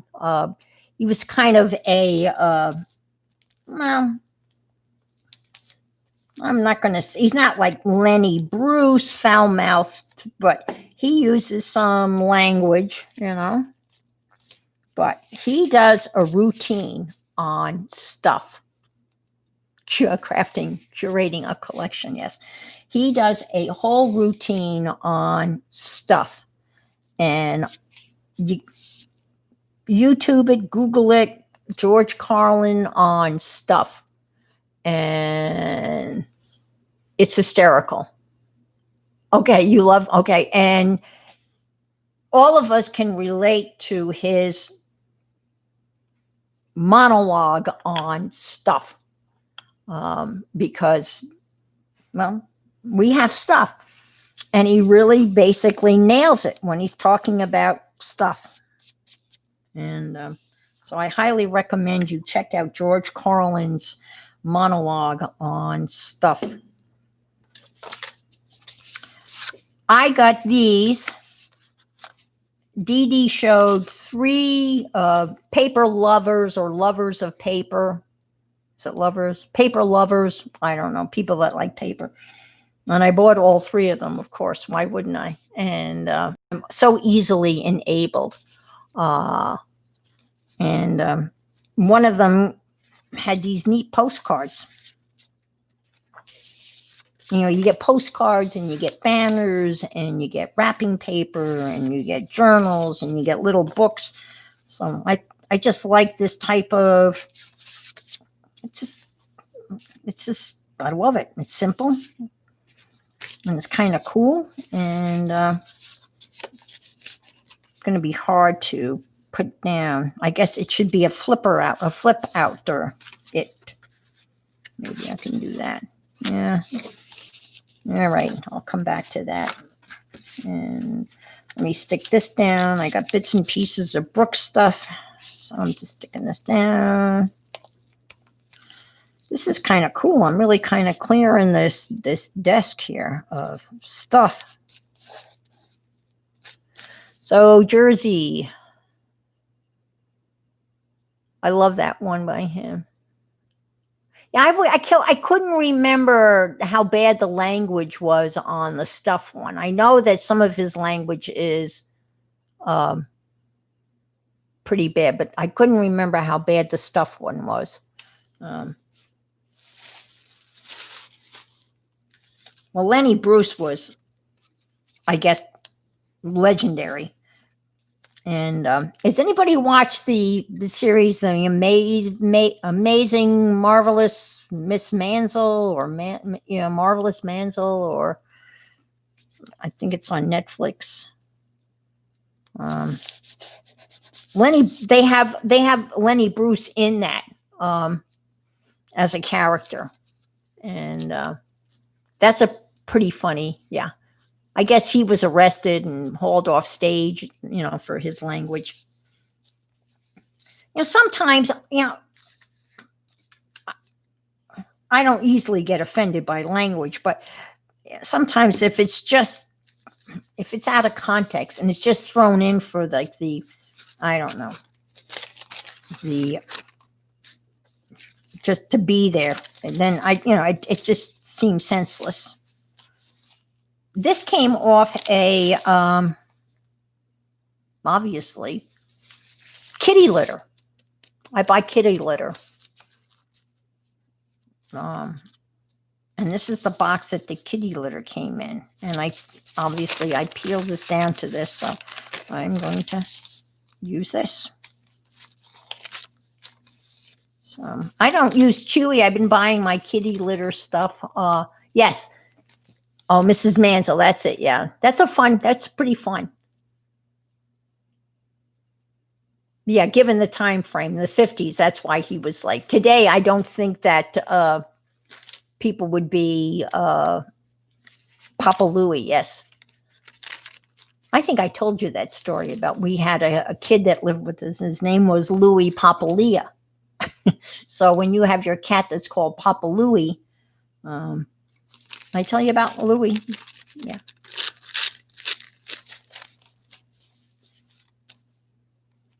My ex-husband, I think we talked about this, Mount Loretto on Staten Island. Yeah, we talked about it. And Louie was one of the kids. He was truant. And they finally caught up with him, and they put him in this institution, Mount Loretto. And that's where my husband first met Louie. And he lived in a 6-story walk-up apartment in Greenwich Village, 17 Christopher Street, Greenwich Village. Chicken Alfredo, good for you. Are you making that from scratch? I'm sure you're making that from scratch, right, Aunt Beck? I was thinking of making stromboli tonight. Someone mentioned stromboli or calzones. Was it this morning? Someone said calzones. And I have a great pizza dough recipe that you can make strombolis and calzones, and you just dump everything in the food processor. And yeah, Christopher Street. Yeah, so I'll never forget it. We went to visit him there, and we started walking up the stairs, and Bruce had rung the buzzer, right? And they buzzed us in, and Louis was looking down 6 flights of stairs and he saw Bruce's arm and he went, Mr. Lore! And they lived in this tiny, tiny, tiny apartment. His mom and his sister and Louis. And when we moved to Pennsylvania, we asked Louis if he wanted to come with us. He'd never left home. He'd never been away. His mom would go to work and he wouldn't go to school. And so we offered, Bruce and I talked about it. We didn't have any kids. And Bruce said to me, what would you think if we asked Louis if he wanted to go live on the farm with us in Pennsylvania? And he was, I guess, 18 at the time. And I said, that would be great. So it was me. I don't know what that, I must have missed something. Oh, bought the sauce. Okay. And so he went with us. And in the evening, I would drive him to Gettysburg High School where he got his GED. And he went to work on that gigantic orchard with me. And his mom was appalled that he was working. She wanted to send him money. Oxford, PA. Okay. And Louis said, no, I want to work. And, we worked, I was telling you, we worked 55 hours a week, 10 hours a day, Monday through Friday, and then 5 hours on Saturday. And the only paid vacation was Thanksgiving Day, Christmas Day, and the first day of deer season. And he worked right alongside, we worked 10 hours a day. And I just was in contact. He lives in Toms River, New Jersey. And he's done very well for himself. He really has. And he got married and has 3 daughters. And yeah. And he's done very well for himself. And we were talking about, he remembered, Toms Rivers is none too shabby, right? And that's where back in the day, that's where the Good Humor trucks were that was like the headquarters for Good Humor, was Toms River, New Jersey. And we were talking about it. He remembered me taking him to Gettysburg High School for him to get his GED. And, very smart guy. And oh my God, funnier than he was the funniest person. He just had this sense of humor. And when he would be talking about his family, his name was Louis Papalia. So this is an all-time Italian family. And his father kind of bailed on him. His father, according to him, was small-time mafia. And one time his father was trying to be the fatherly type and decided to take Louis fishing. So they went fishing in the East River. And Louis hooked a body. And he started to reel in something, and it ended up being a body. And but to hear him tell the story, it was pretty funny. I mean, it's not funny, but it was kind of funny. But his father was, according to him, small-time mafia, and the father had bailed on them. And he cooked the body. Yeah, I know, in the East River. I guess the concrete shoes apparently didn't fit the guy or something. That's, they used to call them concrete shoes, compliments of the mafia. But he said that was a rather traumatic experience. I can't imagine. And I think No, we didn't go fishing, obviously. Well, we did go fishing on the pond, but that was something, yeah. But for him to talk about his Italian family, he said he had the mourning ants, meaning they were perpetually in mourning. He said they only wore black. They were always in black because they would just go to funerals, family funerals, neighborhood funerals, and so he called them the Sisters of Mourning or something like that. It was very funny, and he had a real New York accent. You think, I mean, I have no accent compared to Louis's accent, but he was, the mafia was big in fashion. Really? Oh, okay.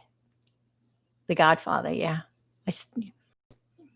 Of the Godfather movies, my favorite is, well, what is your favorite Godfather movie? And then if anybody wants to share, I know what mine is by far. Yeah. Part one, yeah. Okay. Actually, I like the second Godfather the best because it tells you how he becomes the Godfather. You see the immigrant side of the story. And I actually used to show that scene where he is on the ship and he gets to Ellis Island, and I think he's got measles or something, and they change his name because they can't pronounce his name, so they change his last name to where he came from, which is something that happened all the time. And then there's that scene where he's kind of locked in a cell where he is in quarantine, and then he looks out this little window and he can see, he can make out the Statue of Liberty. And so I like that. Yeah, he's the young Vito. Yeah. Hi, Lena. How are you? Nice to see you this afternoon. I hope things are well.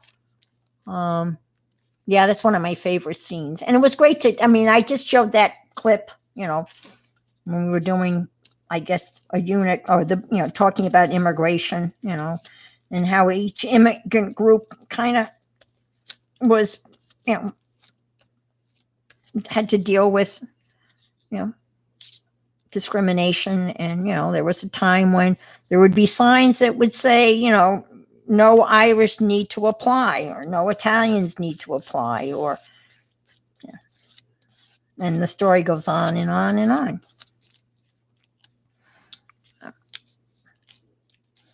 See, this was going to be on a tag, but it didn't make the tag cut. So now look, it looks good, right? And I don't know. This was a part of a tag. I didn't like it, so it didn't make the tag. So those of you joining, I'm just picking up bits and pieces from the black and white tags that didn't make the cut, literally.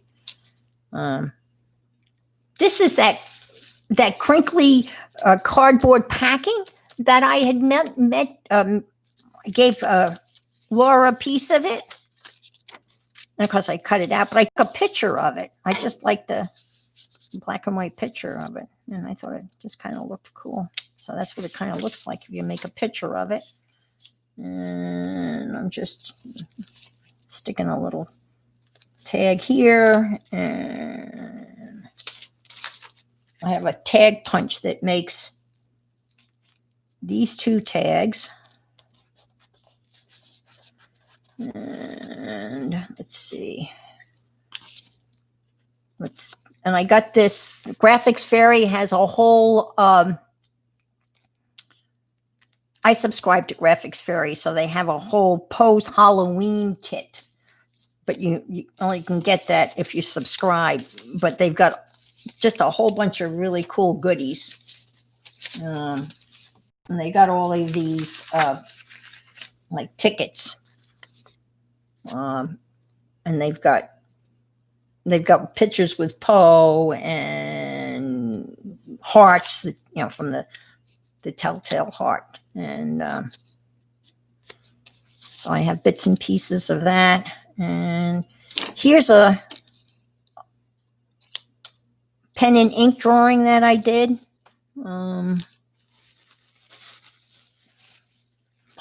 bits and pieces of it. Again, I have bits and pieces all over the place. So let's see. There's another part of this. I can't find it now. I like doing pen and ink. Again, I try every day. I try to do a little bit of drawing, and some days I don't feel I'm getting any better, and then other days I'm thinking, well, anybody looking at would know at least that knows they would know it's a flower. So it's not too bad, right? Let's see. Yeah, thank you for being here. I'm so appreciative of you hanging out and watching me endlessly yak away and share bits and pieces of what's going on. Yeah. I printed this I printed that on top of another piece. So that's why you know what I wish I wish I could do Photoshop. I mean, I know it's expensive, but with this Graphics Fairy, they have Photoshop brushes in every kit where you can layer and everything. I don't have a PC anymore, and I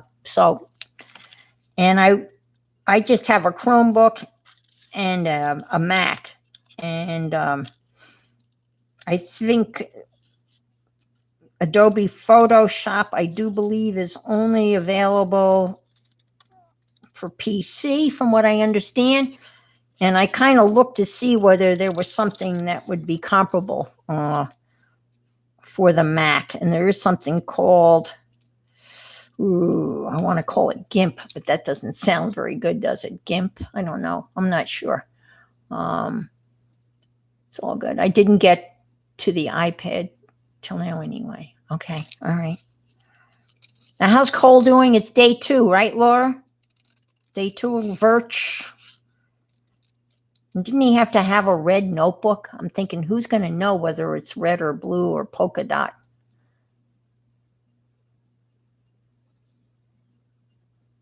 Oh, really?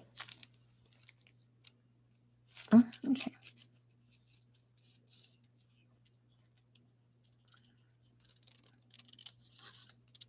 Laura, didn't you say you wanted to do, because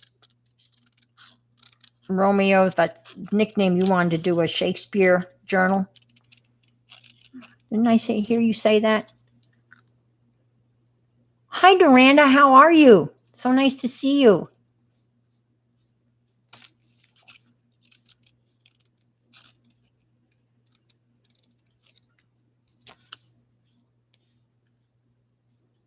Piccadilly. Gilly. Hi, Gilly. Thank you. Thank you for stopping by. I'm just, New York BSing.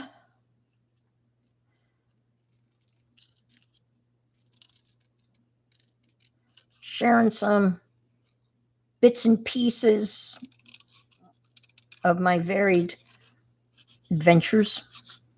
I think I once told you that I've had, over the years, 14 different jobs. And the only reason I know that is because one day my students asked me, how many jobs have you had? And I never really gave it any thought. And we counted them all up. And 14 over my years of working. And how many of you started out as babysitters? And I don't know what babysitters. Hi, Colleen. How are you? I was talking about, I finished off all of my tags and got them in the mail. And I made a tag for you. And I mentioned that to Kathy. And I had you in mind when I made this tag. So I'm hoping that you will get it. And you'll know why, it's for you. I got carried away with the tags. My tags are, Laura's tags were just gorgeous. All of the ones I've seen, they are just out of this world. You got a first portion of my money went for your first car. Yep. Yep. In the Mac store, there is a photo image editor. Oh, okay. All right. Photoscape. Okay. All righty. I'll look for that. Thank you. Thank you, Arlene. I babysat and I made a whopping 50 cents an hour. Woo! But that was the going rate. I don't even know what babysitters get now. Probably $10, $15 an hour. I have no idea. But 50 cents an hour. That would have been a lot of 50 cents I would have to add up, right? We talked about this the other day, that my first car was and someone knew it, a Common Gear. And someone knew the Common Gear. It's a Volkswagen little sports car. That was my first car. My father gave it to me after he put, 100,000 miles on it. And back in the day, that thing got 35 miles to the gallon, and that was like the cat's meow. And nowadays, 35 miles to the gallon is really not that. It's good, but it's not exceptionally, crazy good. I was going to ask somebody 50 cents an hour. I asked that question. At least $15 an hour. Wow. That is crazy, right? Yeah. Okay. Yeah, it was. It was a little tiny. Oh my gosh. It was a little tiny. It was tan and convertible. And it was standard. So that's when I learned to drive, was with a standard shift. And my boyfriend is the one that really taught me how to drive.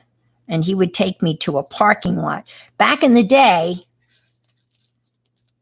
no stores were open on Sundays. So you could go to a parking lot of a mall and there would be no cars in these vast parking lots because of the blue laws. I guess they called them blue because people were sad because the stores weren't opening. No, I know that's not the reason. But anyway, and that's where he taught me how to drive stick shift. And there was a lot of bucking and a lot of stalling out. Camaro, wow, that's a hot car. Yeah, I had this little Common Gear that I think the engine was smaller than a Harley engine. But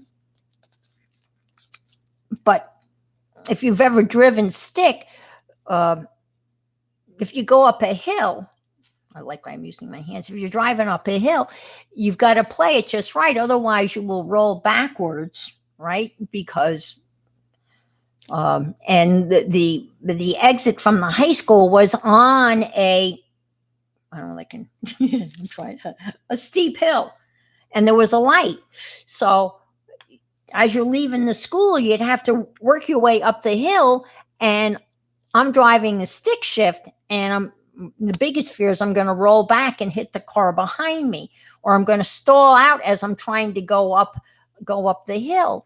So the trick was, my father showed me the trick is that you put the emergency brake on. Maybe you've done this. You put the emergency brake on, and then you kind of use the emergency brake until you engage the clutch, and then you release the stick, and then you go forward, and then, and then you obviously release the emergency brake. But it's a lot of timing involved here. And for a new driver, I was just scared to death that, again, I was going to roll back and hit the car or stall on that hill.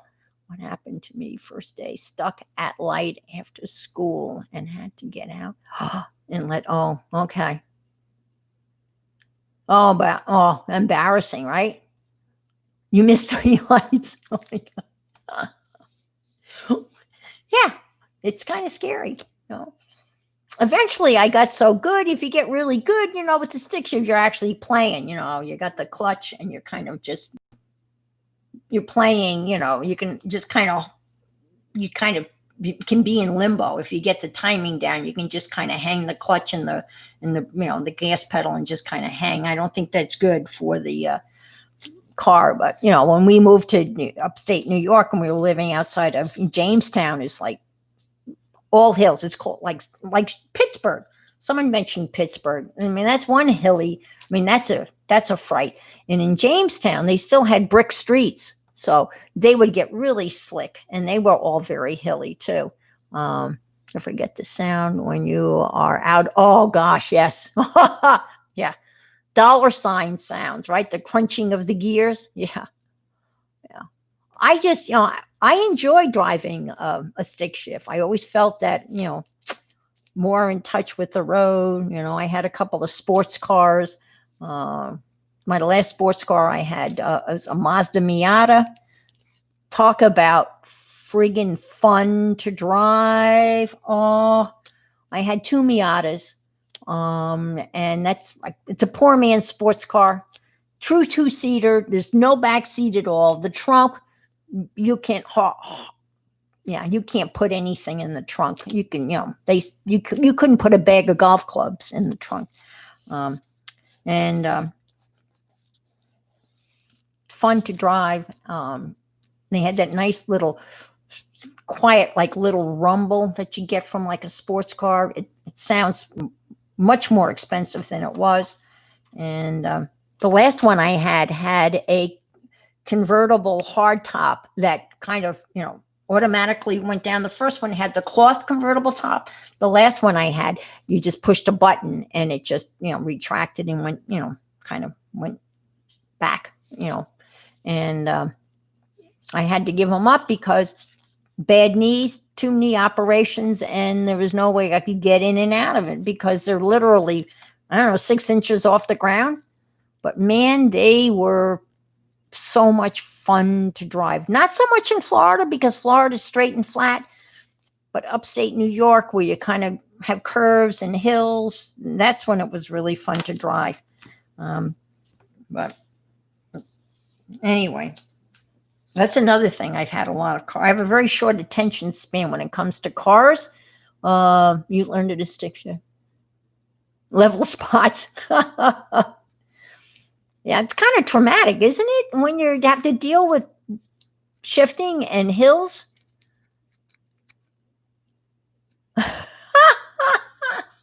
I'm reading these comments. These are great. We think back about first cars. You wanted to match your shoes. What the heck were you thinking? Oh my gosh, that is crazy. My first Mazda Miata was a dark blue. The last one was red. I mean, red. Red's not my favorite color, but I just, I wanted it. And I had to drive all the way over to Orlando to pick it up. And I don't know whether anybody are familiar with, they call them love bugs because they're effing and then they die in 24 hours. And then we called them something else, rhymes with truck bugs. And they come out they're supposed to come out in June, but their whole schedule is totally screwed up. But when they come out, there are millions of them, and you get literally slimed when you're driving through them. Now, they're not so bad here on the coast, but up in Orlando, I mean, and if you don't get them off your car, they will eat through the paint. They're acidic. And so the day I bought my brand new red Mazda Miata, right? I'm driving and home from Orlando, and I had the top down because it was a convertible. And by the time I got home, I was almost picking the truck bugs out of my teeth. They were splattered all on the back seat. I could not literally see out of the windshield. And if you put the windshield wipers on, all it would do was smear it all over the place. It was disgusting. So as soon as I got home, I had to wash the car. And I'm out there with my fingernail scraping the remains of these truck bugs. And that's not off my car and scrubbing it down. Oh my God. Just if you're not familiar with June bugs, May bugs, whatever, they are, unfortunately, they're not around too long, but they're attached to one another. So they are effing and then they die. And that's it. That's their life. And they are just, yeah, no kind words for them. And they just, oh my gosh. If you could have seen my beautiful red, brand new Mazda Miata just covered, and the whole front of it was covered. The seats were kind of raised in the back, like one of those little headresty things, and that bugs all smeared all over that. And oh God, it took me hours to clean up the car, hours. And so that's kind of one of those stories that you just never really forget. So let's talk about Alice.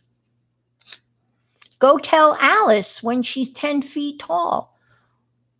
Oh, you have them in Texas, south of, okay, they are gross. Yes. Yeah. You're right. It's just, yeah. I'm surprised they could make a glue out of it. It's really the most disgusting thing. And the only good thing is they're not around very long. That's one of my favorite songs, right? Go tell Alice when she's 10 feet tall. Isn't that the Jefferson Airplane Surrealistic Pillow? Why? I was thinking of doing an Alice journal. I love Alice in Wonderland. I have the annotated version of Alice in Wonderland.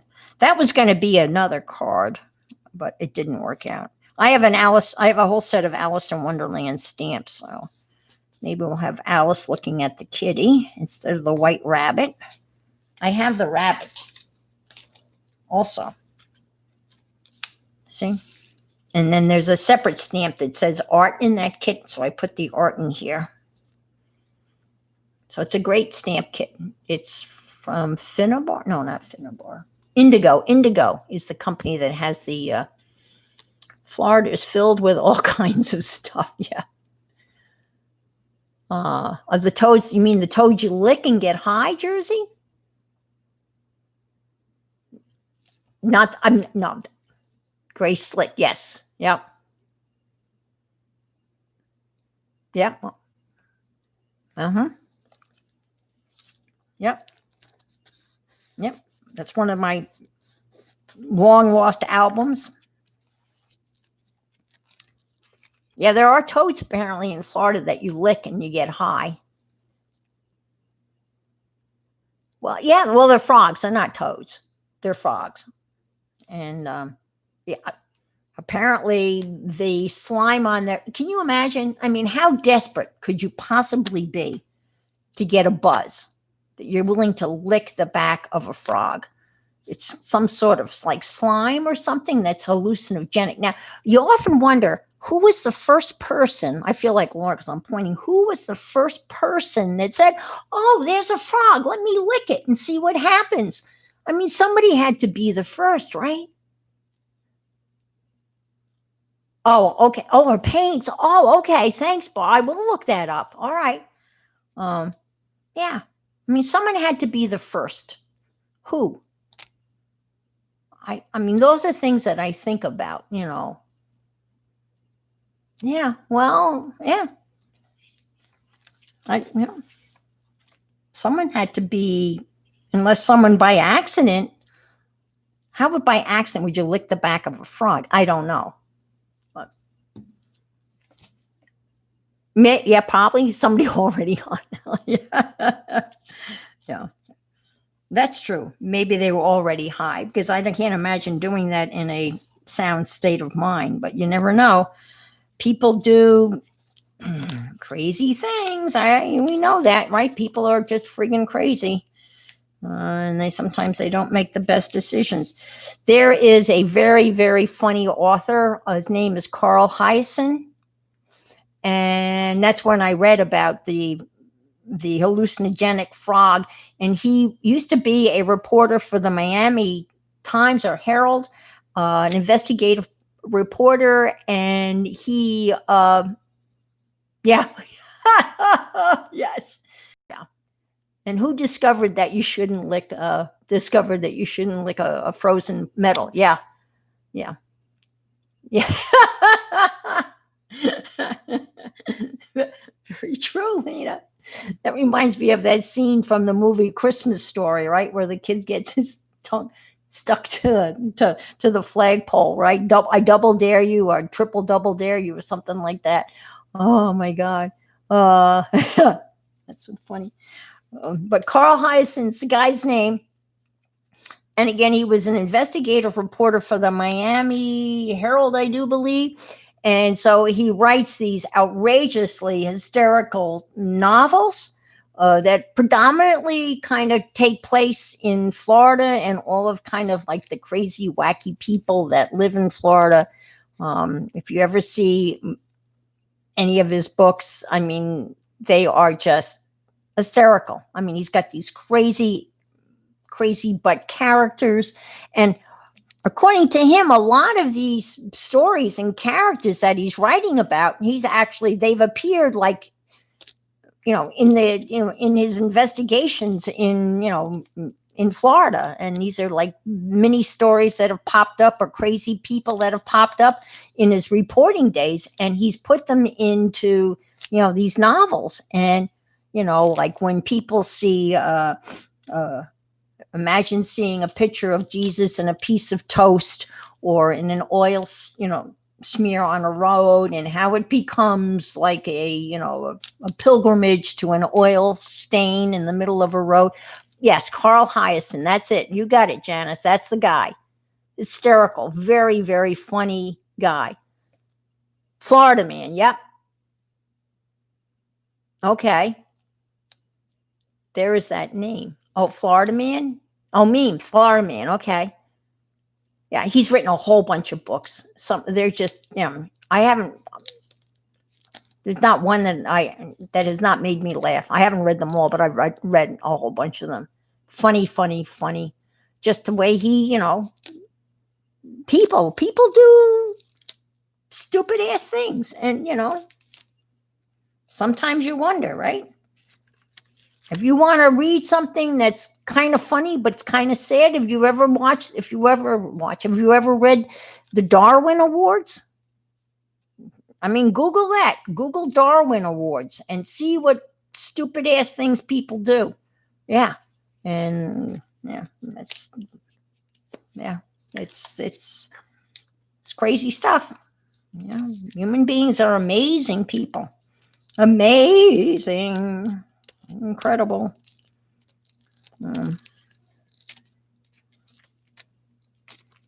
That's what makes it so interesting, right? All right. Let's see. It looks familiar.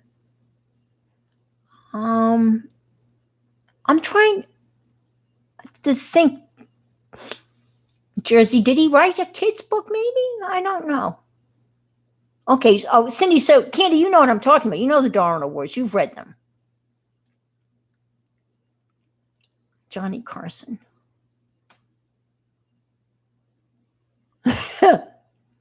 Yes. Okay. Yeah. Right. Becky. Yeah. Uh-huh.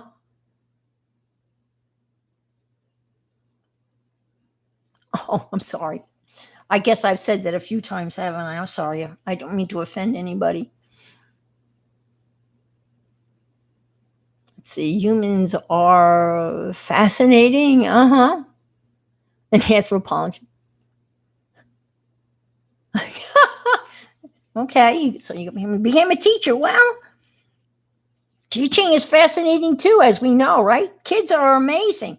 Do you remember Art Linkletter? He used to have that show, Kids Say the Darndest Things, and he would interview these kids and ask them questions. And some of the stuff that they would say was hysterical. Absolutely It's hysterical, right?